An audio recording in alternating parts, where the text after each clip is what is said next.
people are often in a position where they're wanting to get their first job in the industry so much that they're kind of blind and jump into their first job. I think you've got to have a good relationship at the beginning in the interview with the captain, with whoever your boss is going to be, and you can kind of get a feel of the crew. I think that's the most important.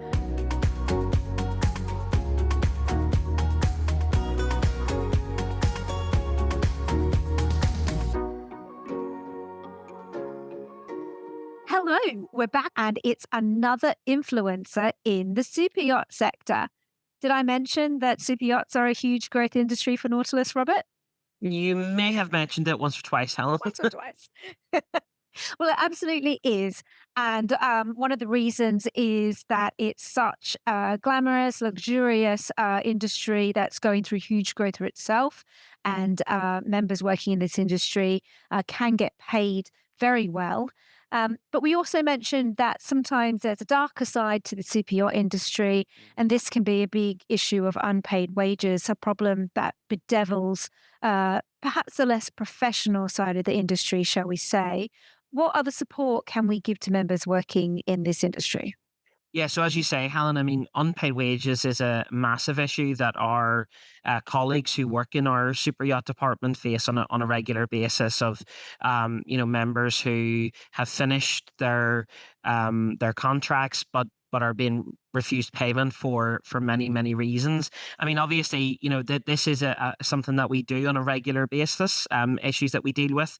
There's steps that need to be worked through. Speaking to the captain, speaking to the crewing agent, all that kind of stuff. And then, of course, if you've gone through those initial steps and you're still being refused payment and unfairly being refused payment, or there's an issue that requires representation. One of the big draws of membership for people is that legal representation and our network of lawyers really across the globe that we can draw on to help you get the support that you need. And it has happened where we have been able to impound vessels for failure to pay crew. So it just shows you the strength of the union in representing those members facing those issues. And we have clawed back huge amounts of money for members in the super yacht sector who have faced unpaid wages. Yeah, we absolutely have. I do think this is the little known benefit of being in membership of Nautilus, that we do have a global network of lawyers and of legal support that can help members who may be facing unpaid wages and other legal concerns. And you mentioned clawbacks of wages. I can tell you that in 2023 alone, we clawed back over 1.3 million pounds, that is, not dollars, pounds, in unpaid wages and benefits for members. So, huge amounts of money. Exactly. And that's just for 2023. We have done, I think, Helen, I don't know the figure off the top of my head, but I think it's probably over £5 million in the last 4 years. Yeah. So it's a huge amount of money to our members in the super yacht sector. And as I say, really just underlines the strength of being a member of Nautilus International if you're in the super yacht sector. Absolutely. But Robert, when we spoke with Chef Danny Davis, we heard that there were 3 top reasons that people might give for why they might consider working in the super yacht or the shipping industry, I should say, the maritime industry in general. And this was in response to our Maritime Barometer survey. And those top 3 reasons, they were, it's going to give me exciting life experiences, and it will enable me to travel the world. And of course, it will pay me lots of good money, as we have been discussing. What do you think the top 3 reasons that people gave for not considering working at sea? Yes, well, I know one of them because we did do a podcast episode on it, and actually probably one of my favorite podcast episodes that we've done, Me too. which was on seasickness. So if you haven't listened to it, go back, check it out. We interviewed an expert in seasickness, really to learn about what it is. We talk about seasickness, but do we actually know what it is? It's a fascinating episode, and it also gives you some tips for dealing with it as well. So plug for that episode. But I do know seasickness is one reason people give for not wanting to a career at sea. I'm going to guess the other one, I think, is probably spending time away from family. It is, as we've discussed, I think, a lot of people, or a lot of seafarers, they do spend a lot of time away from home. And I think that's probably not attractive to a lot of people. And I'm struggling with the last one. I I think for me, I'm just gonna guess why maybe it would be less appealing to me, for example. It's probably the likes of, and I say this, and we did talk to Chef Danny, and we know there can be some really good food, but I think if you're thinking about the shipping industry more widely, maybe the food might be an issue. Interesting, interesting. Well, we do get lots of feedback from members when their food on board their ship is not up to scratch, or Mhm. perhaps they run out of ship stores whilst they're in the middle of the ocean. That is definitely an issue that seafarers are really interested in, engaged with. It is one of the big things that they focus on while they're at sea. It's not the third biggest reason given I by didn't think so, but it was the only thing I could come up with. you were bang on with the first two. So the first Yeah, one is seasickness. You're yeah, absolutely right there. The second one was the fear of being away from home for too long, yeah. fear and the worry of not being with loved ones. And the third is because people just simply don't have the skills or the training to Ah, carry okay, out a career at sea. okay, Yeah, because it's interesting. quite a specific skill set that you need. And Yeah. as we know, you can go through a 3 or 4 year cadetship to get those skills, both the kind of written skills, so the kind of theory side of working at sea, and then also the time at sea on board a ship, learning what it is like in practice. I think that's an interesting one as well, because it comes back to some of the work. I mean, it goes back to obviously the wider issue that we're talking about with this podcast, which is sea blindness, but also something that does come up quite a lot. So Nautilus International is a member of Maritime UK, which is sort of a UK industry body, and Maritime UK do a lot of work around maritime careers and that outreach, and it is something that does come up. In fact, I was at a conference not that long ago when a person raised the issue that his son was finishing school, and he thought a career at sea would actually be really good for his son, but never got any advice about it at school or anything like that. So I think it also maybe plays into that issue as well, that there's a lot more work, I think, to do to keep doing the outreach, to keep showing young people what a maritime career and a career at sea can look like, and how to even go about getting those skills and that training that you need. Well, you're absolutely right there, Robert. And in fact, today's guest, I think, will really inspire viewers to look into and consider what that training might involve, and consider a career at sea, because she is really, really inspirational. Liberty Noguera, otherwise known as Travel with Liberty, she's a bosun. She's a social media manager. She makes these amazing videos of working on board a super yacht, and they have been seen by millions and millions of people all around the world.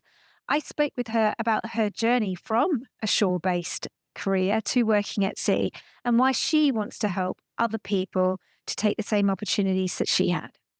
Hello, and welcome to the Nautilus Pod. Today I'm with Liberty Noguera, otherwise known as Travel with Liberty. Liberty is a bosun and social media manager. Her TikTok videos of working on board a super yacht have been seen by millions of people, and if you want to get some serious travel envy, I recommend you check them out.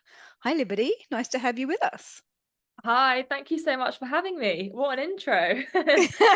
Well, I got to say, I absolutely love your TikTok videos. They are really engaging, and really engrossing. Maybe we can kind of get into some of that in a bit, like why you kind of decided to start doing them. But before we even get there, can you just tell us a little bit about yourself and how you got into yachting? Sure. So my name's Liberty. I am 33. I grew up in Portugal and England, and moved to Portugal when I was about 14, and Okay, spent lots of summers on the water, sailing, water skiing. So that was my kind amazing. of intro to the boating world. And yeah, I went to uni, did what I thought I had to do, moved to London, got a job working as a business to business salesperson, kind of like recruitment.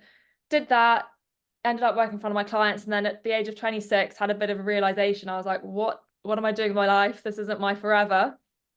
And I had one of my good friends, she was a chef, working on a super yacht at the time. She was telling me all about it, and I knew that I wanted to travel. I knew that I wanted to travel and make money, and then she told me all about it, and that was it, really. Wow. So it was all, I was going to say a chance encounter. It's not, because it was your good friend and, it was somebody Yeah. who you trusted to do that. What kind of got you over the line? Because it's not like you can just go aboard a yacht, is it, and kind of get employment. You've got to study, you've got to get your certification. How did that process work? So at first, I just knew I had to find as many people as I could that were in the yachting world. So luckily, I had another friend of a friend, and they told me about the courses that I needed to do. I always knew that I wanted to be a deckhand, and a good bit of advice that I got from a friend of a friend who was a chief officer at the time, she said, look, don't apply for any deck stew or stewardess positions, stick to deck if that's what you want to do. So I was quite fixed on that avenue from the beginning, which was great. And yeah, I was just told I had to do my STCW, which was a basic safety training week. So I did that whilst I was still employed in my old job. I kind of just took a holiday and did that. Okay. And then I did my ENG1, which is basic safety medical. And I flew out to Antibes and did my powerboat level 2 while I was in Antibes. And yeah, started the job hunt. Wow. Okay. So there was a few things in there that, us in the maritime industry, we would understand what you've said, but maybe there's a few viewers and listeners who are kind of thinking, What do you mean by deckhand or stew or stewardess? What's the kind of different roles on board the yacht, and why did you choose to go for deckhand over stew? I'd say it fits more with my personality and what I'm all about. So just to explain it, stewardess's responsibilities is everything to do with the interior of the vessel. That's everything from maintaining the crew areas, laundry, through to the guest areas, and serving the guests. I've always been quite an outdoorsy person, so I knew that wasn't quite the right fit for me. So working on deck is essentially what interior doing, but on the exterior. So it's the maintenance of the vessel. It's lots of the operations with the smaller tenders, jet skis, water sports, which, has a lot, in my personal opinion, has a lot more variety, and it's more suited to me. I've always been very outdoorsy, very sporty. And yeah, I just thought it was a great fit. Yeah, it's something that you're interested in and fits your Yeah, interests as well. But you also definitely. said that there's roles where it's kind of a mix of two. So it's a deck stew, so you can kind of take on a hybrid type role, but that you were kind of recommended not to do that. Why? I guess why would somebody choose to do that, and why would somebody choose not to take that path? Some people think that it's a great way to expand their chances of landing their first job. In my opinion, I don't think it does, because it depends on every vessel, but the majority of positions where you are a deck stew, it's on the smaller boats, and it's never a 50-50 split. And Right. naturally, you'll start in that role, and you'll favor more the deck or the stewardess side of things, Right. and you'll always want to do one bit more and enjoy one bit more. And yeah, I just think it's hard because the splits doesn't really work in your favor at times, and it can be quite frustrating. So although you think you're maximizing your chances by saying deck or stewardess, I think it's better to have a hard think about what you actually want to do in the long term, and stick to that. Yeah, and maybe that's a little bit cleaner for an employer as well, because then they understand A, your interest, and B, Yeah. your experience that you're building up.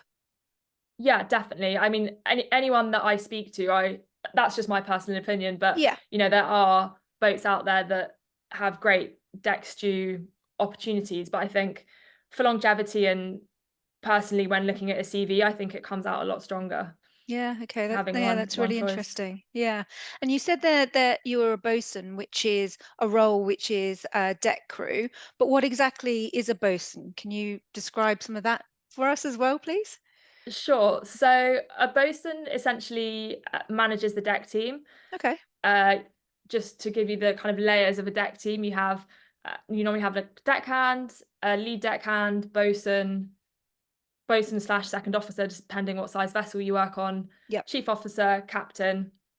So I would work closely with the chief officer and then help manage the exterior team. So on the vessel that I worked on, we had a team of 5.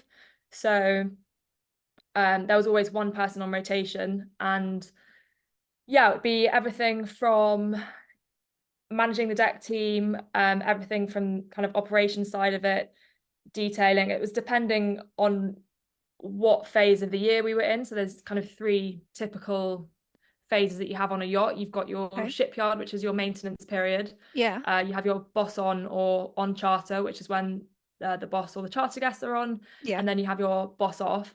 So it typically is quite different.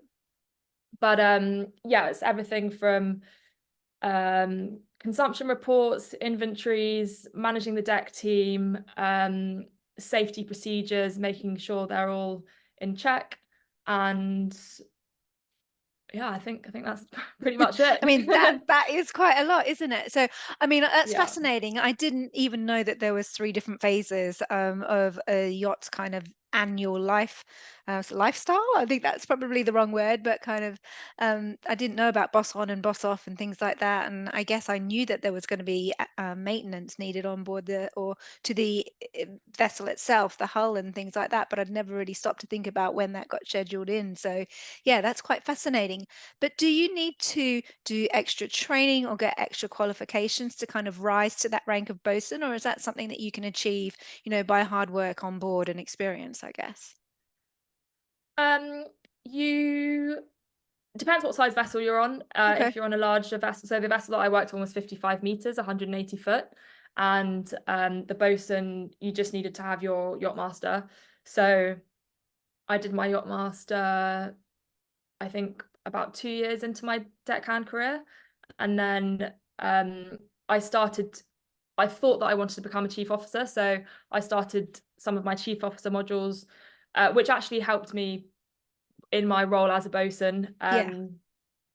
But then I decided it wasn't quite the route that I wanted to take. But yeah, it depends what size vessel you work on, but minimum you'd need your yacht master. For larger vessels, you'd have to have your OOW, but you would be more of a second officer. And OOW, for anybody who doesn't know, is officers of the watch, or officer Yes. of the watch, I should say. Yeah, which is another qualification. Yeah. Yeah. Can you describe, is there a typical day, and can you describe it for me? Sure. So would you like boss on, boss off, shipyard, a Oh, bit of each? yeah, let's go for boss on, because I think that's what most people, associate with working on board ships, right? You've got, it's either chartered or it's owned, and you've got, the guests on board, and it's non-stop, right? Yeah, So, yeah, let's start with that. definitely. I mean, boss on is actually I love all 3, but Yeah. boss on goes quickly because you're so busy. So I can run you through the last boss trip that we were on was in Antarctica, which was absolutely incredible. That Oh was my God. last December. Yeah. And I really like the early morning shift. So I put myself on the 5 a.m., 6 a.m. shift. Okay. And I would hand over with the night person. So we'd always have a night person on anchor watch. Yeah. And hand over with them, and then make sure that I kind of do a walk around of the vessel, anchor log, and then my responsibility is essentially making sure that the first area where the guests are going to have their breakfast is spotless and ready for them. So that's the bridge deck aft, making sure that anything from dinner the night before has gone, and yeah, it's looking fresh for them. And then we essentially kind of work our way through the different decks. So after that, get main deck off ready, sun deck ready, and then depending on what time the guests wake up, normally around 9-10 o'clock, we have all the decks ready for them. And then it's kind of based on what the guests want to get up to that day, but we were on the move quite a lot in Antarctica, so we'd be picking up anchor, depending on what guests, they were going off on excursions, making sure we had, all the gear ready for them to go ashore if they were doing Wow. hikes or any kind of wildlife I excursions. didn't even know that was possible in Antarctica. That's Yeah, no, mad. it was one of the most incredible places I've ever been to, and I never thought that I would even go to Yeah. until I worked on a super yacht. It was just incredible, so serene, so beautiful. I think one of the highlights actually of that trip was my morning shifts from kind of 5 a.m. till 6 a.m. when no one else was awake. And Yeah. I've just never been anywhere so silent, so beautiful, just taking it all in. It's incredible. Yeah. Wow. Wow. So I interrupted you there. I think we only got halfway through Sorry. your day. No, don't you Yeah, apologize. no worries. So yeah, it's dependent on guest activities. I in the role that I had on my previous vessel, I did a lot of the kind of social media and photography and drone stuff for the guests. So it was a good excuse for me to also go on the excursions. So Mhm. I managed to go ashore quite a fair bit, but I also got some incredible drone footage of all of the epic places that we went to. So kind of switched from my bosun role to kind The of social content, media. social Yeah. media kind of person, which spices things up a bit, makes it all a bit more interesting.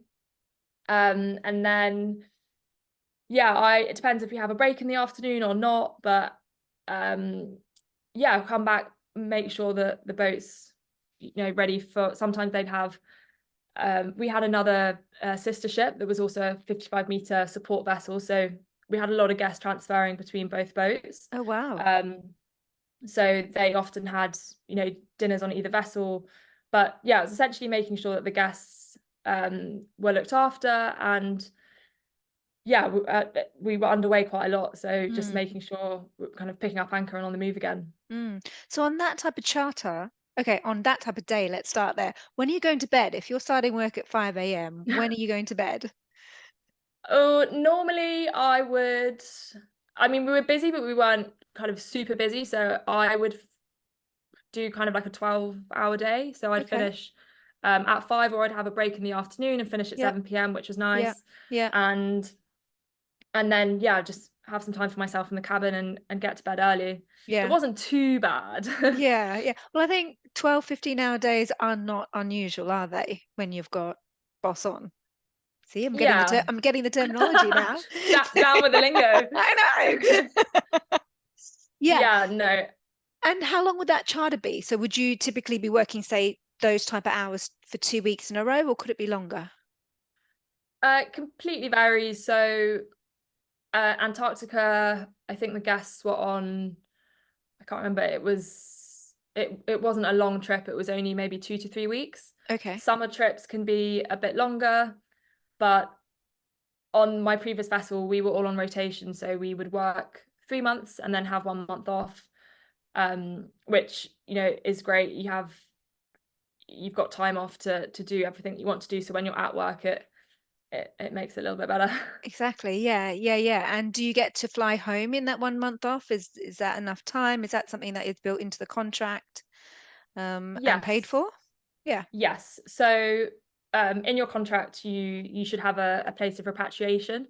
So mine's at home in Portugal. So anywhere that the boat would be in the world, they would fly us home and fly us back to wherever the vessel was, which is great. And if you want to go somewhere else, it was great. The boat was very flexible, and they said, look, as long as the flight costs the same amount as your flight home, we're happy to fly you wherever you want to go, which was Oh, that's amazing. So amazing. yeah. Yeah. I bet people took advantage of that quite a lot too. Yeah, I know I definitely. would for sure. So that's good, and that's maybe something slightly technical that people coming into the industry might not understand, that to do with your seafarer agreement, so your contract basically of employment before you Mhm. join a yacht. There's certain things in there that crews should be looking out for, I guess, such as the repatriation, ensure that that is fully paid for.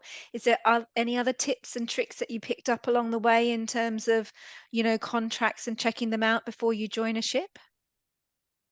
Yeah, so I mean, I think before a contract, without anything, it's your gut feeling. I Yep. think people are often in a position where they're wanting to get their first job in the industry so much that they're kind of blind and jump into their first job. I think you've got to have a good relationship at the beginning with in the interview with the captain, with whoever your boss is going to be, and you can kind of get a feel of the crew. I think that's the most important.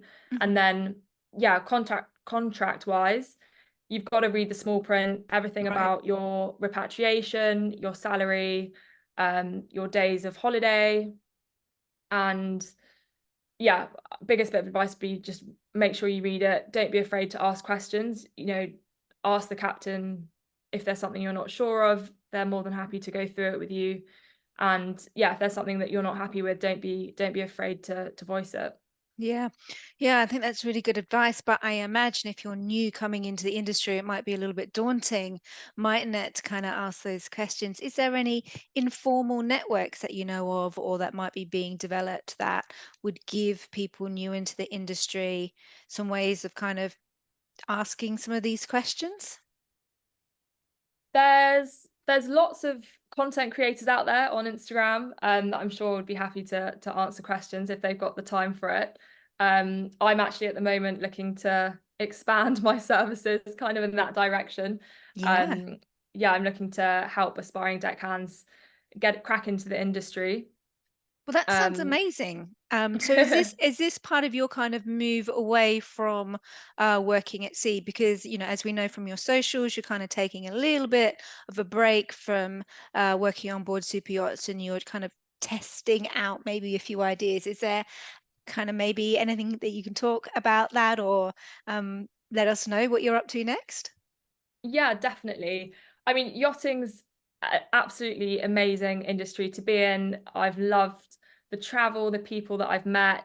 I said I was going to do it for a year. I ended up doing it for 6 years. Yeah. Um, Along my journey, I loved being outdoors and on my feet, and I left my 9 to 5 office job in London to be outdoors. Yeah.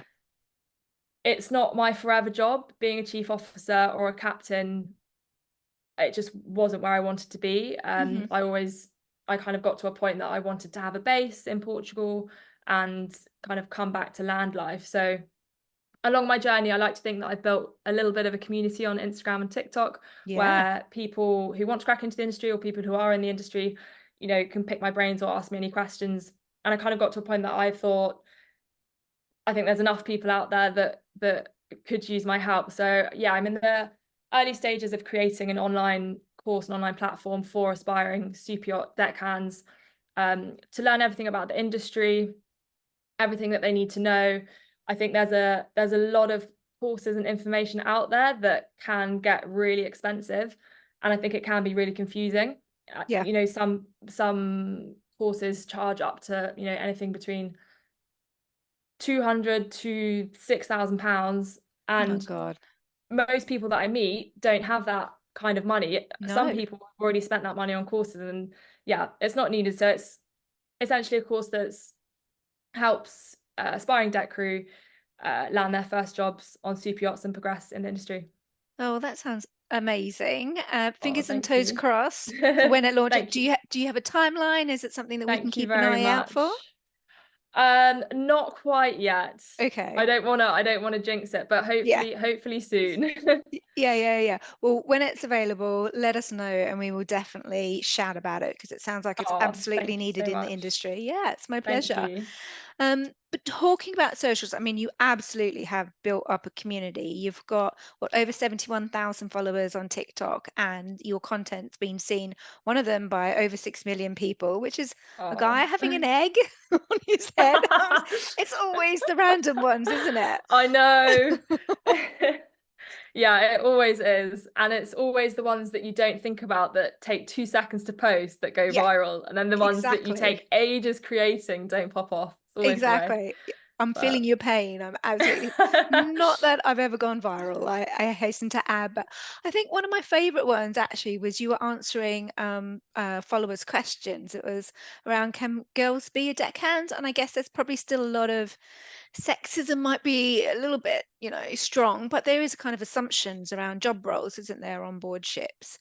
I found it really useful content. Do you think things are changing now, or do you think that's still kind of something that we need to keep challenging? I think it's changing in the right direction, not necessarily at the speed that I would At like it pace. to change. Yeah. Yeah. Yeah. When I joined the industry, I could count on one hand the amount of chief officers and captains that were out there, and Wow. that was 6 years ago. And Yeah. as I said, it's moving in the right direction, but it's still quite behind. And I think it completely depends. I've been extremely lucky in my career as a deckhand that any captain, chief officer, chief engineer that I've worked with, they haven't seen me as a female deckhand. They've Right. seen me as a deckhand and have treated me completely equal, which has been amazing. But I know that there are some ladies out there that don't have that kind of luck. And it is hard out there. You do unfortunately meet some people that think that just because, you're a girl, you can't necessarily do what the boys are doing. Hmm. And you have to prove yourself a little bit more, unfortunately. But yeah, I'm all for the girls on deck. I think it's an amazing job, an amazing opportunity. And yeah, I don't think that it's essentially a boy's job. I think Absolutely it's, not. yeah, Yeah, no. absolutely not. Well, as a very sporty person myself, I could very much identify with wanting to be a deckhand and not to be inside all day. And yeah, I'd want to be out there having fun as well, and helping um, I was about to say customers, helping the principals have fun, and the guests as well. So yeah, Yeah, yeah. We can prove them wrong. We can keep proving them wrong. definitely. Definitely, for sure. So how did you start getting into the videos as well? I mean, amazing being on board a yacht and kind of working your way up to bosun, but uh, the videos, did they kind of come organically? Did you have an interest in that or an opportunity? How did you kind of get into the social side of things? So I've always had an interest in it. Um I bought a drone a few years ago, and I think I started my TikTok in 2021, maybe. I Hmm. think that was before COVID. It was about, And yeah, no, it was peak COVID. yeah, peak Yeah, COVID, yeah. yeah, But no, it just kind of evolved really. And as I just started posting TikToks, I realized that people were actually quite interested in this yeah. side of the world. Like Because people you didn't really can't see it know. normally. Not many people, Yeah, have that opportunity, do they? no, definitely. I think also with the rise of below deck, people kind of could see the reality TV show side of it, but were actually Yeah, quite interested in the actual reality of it. So exactly. I think that was a big attraction.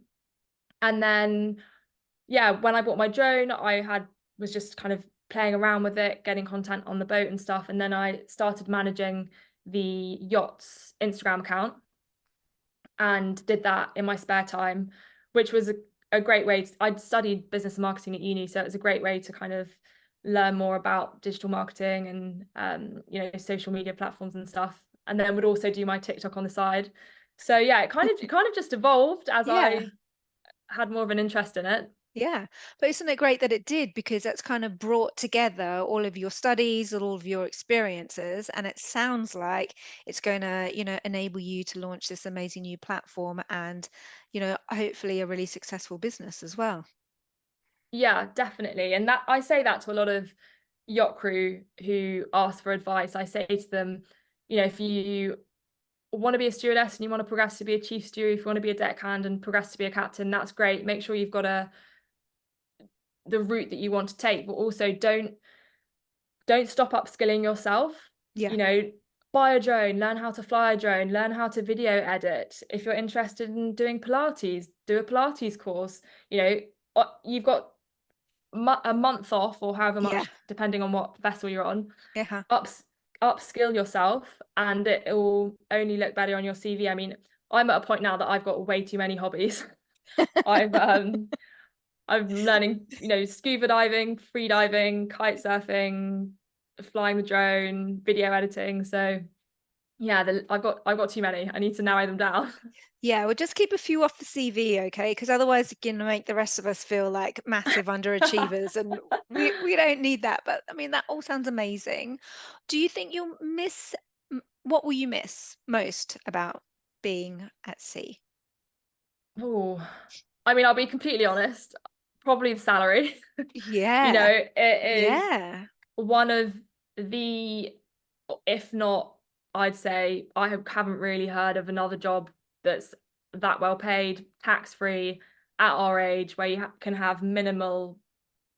I mean, qualifications, obviously you need basic qualifications, but yeah, I think that the pay's great. Travel, you know, some of the places that I've been to, I would have never even have dreamt of going to, and yeah, that was incredible. So yeah, I'd say the travel and the pay, and yeah, you just meet some incredible people. I'll still keep in touch with all the friends that I've made, but yeah, absolutely. But I guess the pay is something that we didn't really touch on so much in our conversation so far, and it is a massive draw for people, isn't it? And you mm, mentioned that it was tax free. Um, but you've also kind of said in some of your videos that one of the reasons, or yeah, one of the reasons why you're going land-based is to kind of remove those golden handcuffs. What is all that? Can you explain that a little bit? yes. So it's quite a common term in yachting. You get a lot of Okay. people that say, "Oh, I'm leaving yachting," but they get stuck with the golden handcuffs. So yeah, the golden handcuffs is essentially the salary, the fact that, you know, you've got your laundry done, you've got meals cooked for you every day. It's the golden Nice. handcuffs that kind of hook you back in and make it very hard to leave. Yeah. And yeah, most people say that you haven't left yachting unless you leave, kind of rejoin and then leave again. But Okay.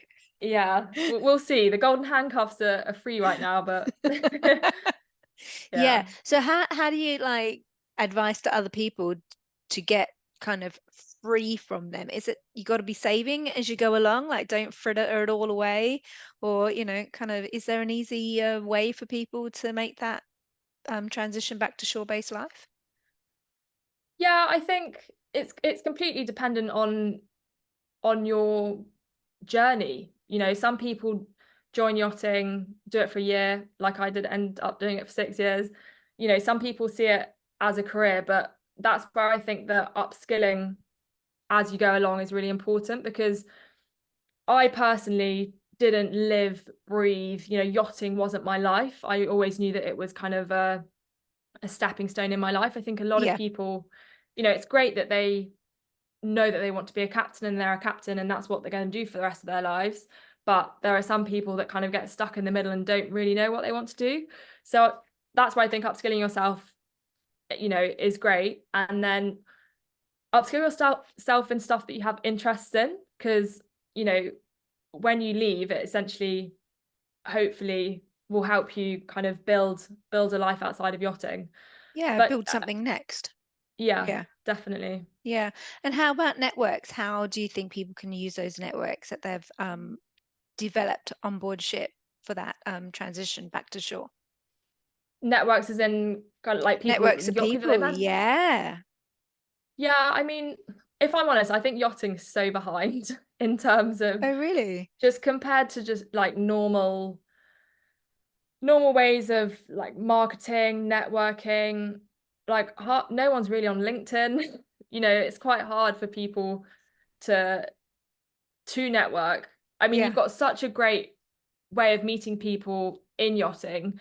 I'd say, you know, just building your network as much as you can whilst you're in yachting. And if you're looking to leave yachting, don't make it a sudden decision. You need to plan for it, you know, save up for it, and yeah, get the feelers out before you even leave. I think that Yeah. would be my advice. Start a side hustle. Yeah. Build up your side hustle in your last year of yachting. I know you might not have time for it, but you know, you don't want to leave and then want to create something. It would be ideal to have something, or at least an idea, created to Yeah. help Something that ready to transition. go. Exactly. Yeah. Build up a side hustle, but I think you've also identified another business opportunity. So I hope in a year's time I can see a social networking platform that is run by Travel with Liberty. That would be Oh. amazing. That would be great. Well, thank you so much for speaking with us, Liberty. It's been really, really interesting conversation, and I wish you all the very best in your next stages of life. Oh, thank you so much. Thank you so much for inviting me on. And yeah, it was great to speak to you. Thank you. So, Robert, what did you think about Travel with Liberty? Yeah, fantastic. Really inspiring story, Helen. One of the quotes, again, there's been a couple of, in some of these podcasts we've done, there's been a few phrases that I've never heard of before. So Chef Danny talked about galley goblins, which I thought was brilliant. And in this episode, Liberty talked about golden handcuffs, which I thought was a really, really descriptive phrase for this idea of, because we, as we talked about at the top of this episode about the pay is such a big draw for people into the industry, but also then it's that that capturing you maybe, and moving back to shore based maybe doesn't pay as well, and of course there is the tax on top of it, all the rest of it. So this idea that it maybe traps people in for a while. So I thought that was a really interesting phrase to describe what that wider issue. And like everything, there is two sides of the coin. Yes, great pay, but once you get used to it, maybe it does keep you trapped in for a while. Yeah, and I think it's really important that if people are considering a career at sea, whether that's on super yachts or a different part of the industry, that they go into it with their eyes wide open, right? Because Mhm. with any career in any industry, there are benefits. Pay, good pay is definitely one of them. Travel, absolutely. Life experiences, of course, we can see that. And if anybody has seen Liberty's content, it's a dream life, right? And in many ways, it is a dream life. But the flip side of that is the very long hours, the being away from family, and perhaps this makes it harder to come back to a shore-based career and perhaps not have all the kind of benefits of the high pay and the low taxation. Yeah, and what I really liked about Liberty, just on that point, Helen, as well, is what she said. And I've been loath to mention it when we've been talking about super yachts, but I guess it's hard to not mention Below Deck. It is such a popular show, Yeah, and when people think super yachts, that's what they think of. that's But what what I I thought was think. really great was Liberty saying about what they wanted to show, because Below Deck is supposedly reality TV, but actually it's not necessarily the reality. And so what she wanted to do was to show the real reality, for want of a better phrase, Yeah. which I think is great, and show all sides of it as well, the good, the bad, and the ugly.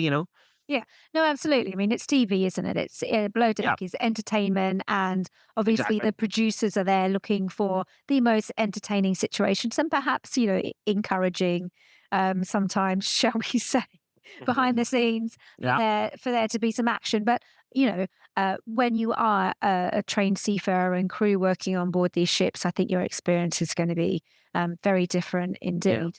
So, I mean, I found it really interesting talking to Liberty and just hearing how she grabbed the opportunity to go to sea because, of course, she spent a good few years working ashore. She had a kind of first career before she considered going to sea. And then she really just threw herself into it. Once she made that decision, she really threw herself into it. And she got that training, paid for that training, and, managed to carve out that career at sea that she really Mhm. wanted to. And what I find really inspiring is that she's now taking those experiences and trying to help, the next generation or help other people kind of have the same opportunities that she has. Yeah, absolutely. And of course, the other aspect of this that she sort of touched on is also being a woman in a very male dominated industry as well. And, Yeah. she spoke about how lucky she's felt in terms of the support that she's been given, but she knows that that's not always the same for everyone. So, yeah, I think a really interesting story and inspiring story in that sense as well. Yeah, I agree. She is a real inspiration to women. I mean, it is kind of gendered, isn't it? You have the stews, so the inside crew. See, I can't get Yeah. the terminology. Still working on the terminology. But the stews, they're there, they're inside it. It's typically a gendered role that, Yeah. women might be expected to go into. And the bosun, the on deck crew are, typically the male men are expected to go into that. So it doesn't need to be gendered like that. There's no reason No. why it has to kind of shake out in that way. And people like Liberty are, trying to make things change or changing things in a small way and hopefully leading to bigger change.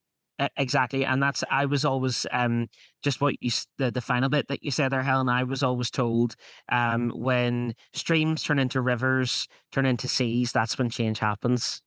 Oh, that's beautiful. Yeah. Thank you, Robert. I'll tell you another way that change can happen is by joining a trade union. If you're working at sea or working at shore in the maritime industry, we'd be happy to hear from you because we know as a trade union that we are also stronger together. So we will put lots of information in the show notes as to how you can join Nautilus International. We will, of course, put lots of links to Liberty's socials as well and a link to our Maritime Barometer survey. So please do check out those. Don't forget to like, subscribe, and to share the podcast as well. And we look forward to seeing you next time.